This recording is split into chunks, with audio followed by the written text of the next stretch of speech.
Hello friends, welcome to real life story. और आज की कहानी है ससुर जी का साथ। अगर आपको स्टोरी अच्छी लगे तो वीडियो को लाइक करना मत भूलिएगा। तो चलिए कहानी की शुरुआत करते हैं।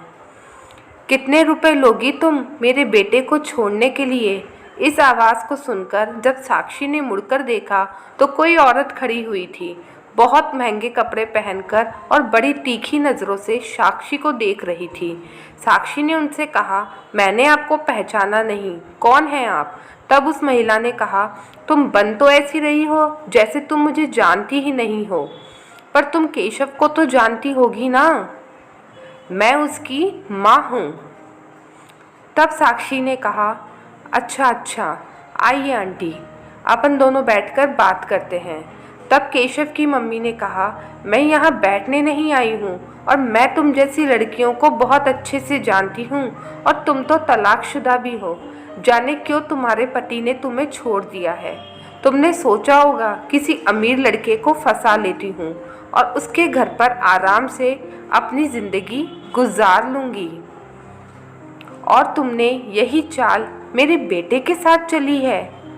तुमने उसे अपने घर वालों के खिलाफ भड़काया कि जिससे वह सबसे घर में लड़ाई झगड़े करे और आखिर में हम लोग उसकी बात मान जाएं, और फिर तुम हमारे घर पर आकर हमारे पैसों से ऐश करो। इतने बड़े घर में शादी तय की थी, मगर दिमाग खराब हो गया है केशव का तो। इसलिए अब मैं तुम्हें समझा रही हूँ, तुम्हें जितने रुपए लेने हैं ले लो, तुम्हें हीरे जवाहरात जो भी चाहिए ले लो, पर मेरे बेटे को अपने चंगुल से बाहर निकाल दो। विनती है मेरी तुमसे। तब साक्षी ने कहा, आंटी ये क्या कह रही हैं आप? मैं आपको कुछ जवाब नहीं दे रही, इसका मतलब ये नहीं कि आप कुछ भी बोलती चली जाएंगी। तब केशव की मम्मी ने कहा कि साक्षी तुम मुझे जानती नहीं हो। तब साक्षी ने कहा, आंटी इतनी देर में मैं आपको बहुत अच्छे से जान गई हूँ। और साक्षी ने उनकी बात काट दी, आपकी घटिया सोच को भी जान गई हूँ मैं।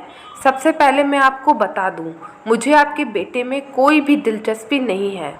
हाँ, मैं मानती हूँ कि केशव अच्छा लड़का है, मुझे वह पसंद है, मगर सिर्फ एक दोस्त की नज़र से, इससे ज़्यादा कुछ नहीं। केशव ने मेरे बारे में आपसे क्या कहा यह तो मुझे मालूम नहीं है और ना ही मैं पता करना चाहती हूँ।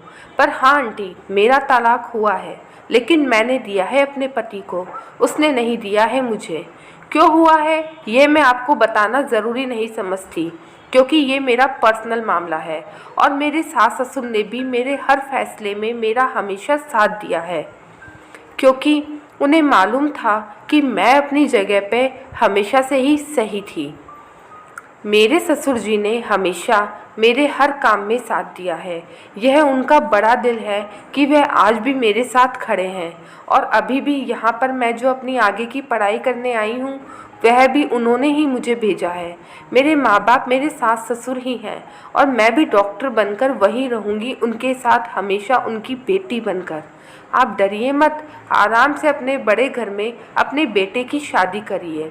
मैं छोटे से घर में अपने माता पिता समान सास ससुर के साथ हमेशा रहूँगी।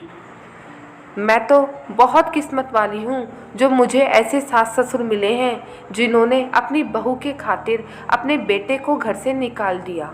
मुझे तो उन पर गर्व है। और अब आप जा सकती हैं, मुझे पढ़ाई करनी है। और आपका बेटा हमेशा ही मेरा दोस्त रहा है, उससे आगे मैंने उसे कभी कुछ नहीं समझा। पता नहीं क्यों आप जैसे लोग तलाकशुदा औरतों को इतनी बुरी नज़रों से देखते हैं। पहले आप उनकी सच्चाई जानिए। ज़रूरी नहीं कि हर बार दोष एक औरत का ही हो, कई बार गलती आदमी की भी हो सकती है, और आप उस चीज़ को पहचानिए, क्योंकि आंटी आप भी एक औरत हैं। अगर आपको कहानी अच्छी लगी हो दोस्तों, तो वीडियो को ज़रूर से लाइक कर दीजिएगा। और आपको ये कहानी कैसी लगी कमेंट सेक्शन में ज़रूर से बताइएगा। और अगर चैनल को सब्सक्राइब नहीं किया है तो सब्सक्राइब कर लीजिएगा।